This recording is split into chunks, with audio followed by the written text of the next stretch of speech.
মুসলমান ভাই হাতে পায়ে ধরেছি, যুবক ভাই একটু বসেন ভাই, প্লিজ বসেন। আপনারা সব আমার পরিচিত, মুখ পরিচিত, আপনাদেরকে আমি চিনি জানি। প্লিজ ভাই হাতে পায়ে ধরে বলছি, আর মাহফিল বেশি সময় চলবে না, 1-1.5 ঘন্টা। এই কালিয়াকুরে যত মাহফিল হয়েছে আমরা সকলের আগেই মুনাজাত করে যাবো ইনশাআল্লাহ। যারা বলেন ইনশাআল্লাহ। অনেক ভাই বলছে, অনেক ভাই দাঁড়ায় আছে, কয় হুজুর আমি গাছের আড়ালে আছি, আপনি বললেই কি হবে, আমার মুখ দেখতে পারবেন না। আমার ভাইরাম, গরুর কাজ হলো 3টা গরু খায় ঘুমায় বাচ্চা দেয়, ইহুদির কাজ 4টা গরু, ইহুদি খায় ঘুমায় বাচ্চা দেয়, কর্ম করে, এর কর্মর কোনো জাতপাত নাই। আর মুসলমানের 5টা কাজ, মুসলমানের 5টা কাজই কিন্তু পরিশুদ্ধতা, বলেন সুবহানাল্লাহ। মুসলমান খায়, মুসলমান ঘুমায়, মুসলমান বাচ্চা দেয়, মুসলমান কর্ম করে, আর একটা জিনিস যেন কি, এই মুসলমান ধর্ম করে। সুবহানাল্লাহ। এই একটু আগে পড়াইলাম, এখনই দিল থেকে বের হয়ে গেছে। কি ওয়াজ শুনলেন? নানা আর নাতি ওয়াজ শুনতে গেছে। ওয়াজ শোনার পরে বক্তা ওয়াজ করছে, হাঁটুর উপরে কাপড় উঠে যাবে না। আরে আগে দেখছি ছোটবেলায় ওয়াজ শুনতে যাইতাম, মুরব্বীরা কোলে পিঠে নিত, অনেকের দাদারা, আমি তো দাদা পাই নাই, অনেকের দাদারা নাতিরে কোলে নিত, চাদর দিয়ে আবৃত করে ধরতো, পিঠির মধ্যে ঝুলাই নিত। আমি দেখেছি ওয়াজ আর নাতি আর দাদাই ওয়াজ শুনতে গেছে, ওয়াজ শুনে আসার পরে বড় পাইছে পানি। এখন বুদ্ধি কি, শর্ট রাস্তা দিয়ে আইসা পাইছে পানি। নানা কয় এইবার তো পার হইতে হবে জলদি। নাতি কয় না না, এইবার তো ওয়াজ বেড়ে যাইবে। কয় কেনে? কয় এখন তো পাইছো পানি, কেমনে যাইবা তুমি উড়ি, এখন তো তোমার সব ভিজা যাইবে। কয় নাতি রে, ওই বেড়ে নিয়ে আমি ওয়াজ শুনিবার গেছি, ওই কায়দা আমি জানি। কয় কি কায়দা? কয় দেখ তুই, নাতি প্যান্ট পরা, নাতি ভয়ে পানিতে নামে না, প্যান্ট ভিজে যাইবে। নানা লুঙ্গি পরা, নানা যায়, আর যত দূরে পানি ওঠে নানা তত দূরে কাম করে। বুঝেন তো, লুঙ্গি উঠাইতে উঠাইতে একবার মাজা পর্যন্ত ডুবে গেছে পানির মধ্যে। নাতি পাশ থেকে বলে, নানু ভাই পার হয়ে গেলা, কিন্তু ফরজ তো তরফ করলা। কয় এই জন্যই তো তোরে আমি অন্য কোনো মাহফিলে নিতে চাই না। কয় কারণটা কি? কয় যেইখানে বয়ান শুনেছি, তুমি কি দেখেছো আমার তামাশা? যখন আমি উঠেছিলাম আমার শরীরে বলে চাদরটা ছিল, চাদরটা একবারে ঝাড়া দিছি। কয় দেখছি। কয় বুঝে নিবা, সমস্ত বক্তার ওয়াজ গিলা চাদরের মধ্যে পেঁচ দিয়েছিলাম। এই নুস ভাই হাসিসকে, সমস্ত বক্তার ওয়াজ গিলা চাদরের মধ্যে পেঁচ দিয়েছিলাম। যখন পানি পাইছি, আমি জানি শর্ট রাস্তায় পানি পাওয়া যাবে, চাদরটা ওইখানে ঝাড়ি দিছি। বক্তার ওয়াজ থপ থুইয়া আমি বাড়িতে আসছি। এইরকম ওয়াজ যদি কিয়ামত পর্যন্ত শোনেন, আর ফজরের নামাজ যদি না পড়েন, কয়েক হাজার ওয়াজ যদি এক পাল্লা দেন, ফজরের নামাজে 2 রাকাত সুন্নত এক পাল্লাই দিলে সুন্নতের দাম বেশি হবে। মুফতি সাহেব আছে, লাগিয়ে দিলে কিন্তু ফাটে দিবে, কিন্তু বোঝেন তো নাকি? হ্যাঁ, এক একটা মুফতি বাংলার রয়্যাল বেঙ্গল টাইগার। যদি কোনো বলে জাস্টিস আছে, ঘুষখোরের দলের প্রশংসা করলে খুশি হন, আর মৌলবীর কথা কইলে আঙ্গুল চাটেন। এই বয়ান তোমাকে মাগরিব থেকে শুনানো। একজন মুফতির কথা কওয়ার সাথে সিংহের মতো কেন তাকবীর হয় না? সাইদি সাহেব বলেছিল, কে তোমার গলা আটকিয়ে রেখেছিল? কে তোমার গলা ধরে রেখেছিল? ঠিক না বেঠি? সাইদি সাহেব কম দুঃখে বলেন নাই। কয় 17 বছর মসজিদে ইমামতি করছো, জোর গালায় বক্তি দিবার পারো নাই, ফাটার বেটা এখন বলে ফাটাইবে।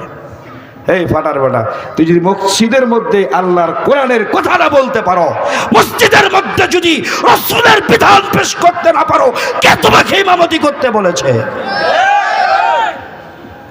ঠিক না বেঠিক? কে তোমাকে ইমাম নিযুক্ত করছে? কে তোমাকে ইমামতির পার্লামেন্টে দায়িত্ব দিছে?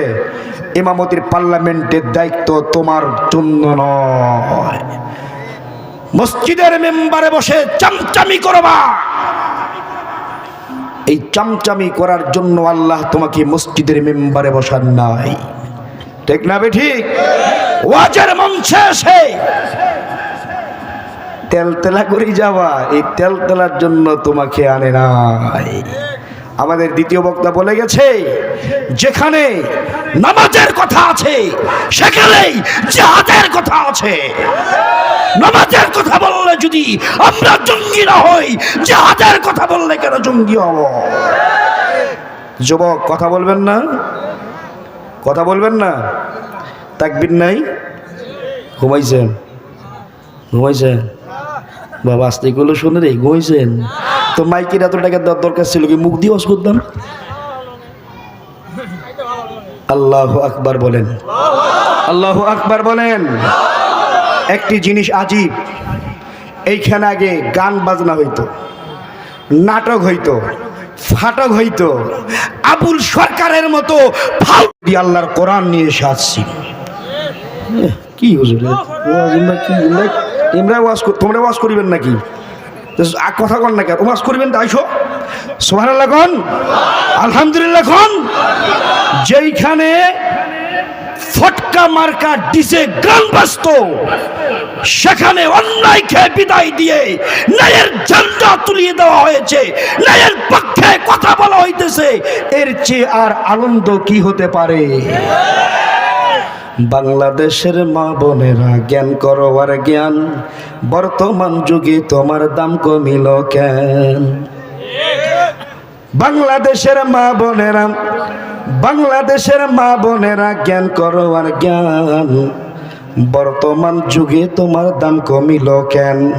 দাম যদি বাড়াইতে চাও শেখো কোরআন পড়া, কোরআন পড়া না শিখিলে অঘাটের মরা। খালি এই দুইজনে ঠিক কইছেন, তোমরা কইবেন না ভাই? দেখি এবার কে কে ঠিক না কয়। আল্লাহ তুমি দেখো তো কারা কারা ঠিক কর না। বাংলাদেশের মা বোনেরা জ্ঞান করো আর জ্ঞান, বর্তমান যুগে তোমার দাম কমিল কেন? এই আত্মাগলা ভাই রে, তুই ঠিক করছিস ভাই, তাও তোর পাশেরটা ঠিক কয় না। বাংলাদেশের মা বোনেরা জ্ঞান করো আর জ্ঞান, বর্তমান যুগে তোমার দাম কমিল কেন? দাম যদি বাড়াইতে চাও শেখো কোরআন পড়া, কোরআন পড়া না শিখিলে অঘাটের মরা। অঘাটের মরা মাগম, অঘাটের মরা মাগম, কুকুশিয়া লেখা মুসলমানের মরা মাগো আতর সুবাস পায়। এই দ্বিতীয় বক্তার সাথে আমার প্রোগ্রাম আছে আমার নিজের বাড়ির। হ্যাঁ রে, প্রধান বক্তা দিছি আমি, দ্বিতীয় বক্তা আছি। তা আমারে কইতেছে রবিউল ভাই খেলা কিন্তু ওইখানে জমবো। কি বুঝলেন? আমাদের মুফতি জাকির সাহেব হুজুর একবার নিয়ে গেছিলাম। হ্যালো সালাম ভাই, একটু বয়ান করতেছি। বাংলাদেশের মা বোনেরা জ্ঞান করো আর জ্ঞান। আরে দাওয়াত আছে রে, আমার এলাকা থেকে রে, নানির বাড়ি থেকে দাওয়াত আছে রে মাহফিলের। আলহামদুলিল্লাহ কন। বাপরে বাপ, এটা ওয়াজ করছে, ওটা ওয়াজের দাওয়াত আছে। আলহামদুলিল্লাহ কন। আমি বুঝি ফেলেছি চৌধুরী সাহেব ফোন দিছে, এই কইবে দাওয়াত। আলহামদুলিল্লাহ। বাংলাদেশের মা বোনেরা জ্ঞান করো আর জ্ঞান, বর্তমান জমানায় তোমার দাম কমিল কেন? দাম যদি বাড়াইতে চাও শেখো কোরআন পড়া, কোরআন পড়া না শিখিলে অঘাটের মরা। অঘাটের মরা মাগো কুকুশিয়া লেখা, মুসলমানের মরা মাগো আতর সুবাস পায়। এখন মুসলমানের মরা গেলে আতর সুবাস পাইবে, এই জন্য জাকির সাহেব উসওয়াতুন্নিসা ক্যাডেট মহিলা মাদ্রাসা খোলাইছে। এখন বাতিলের গোষ্ঠী বলতেছে মৌলবীরে এত টাকা লাগে, টাকা কামার জন্য মৌলবী মাদ্রাসা ব্যবসা করতেছে।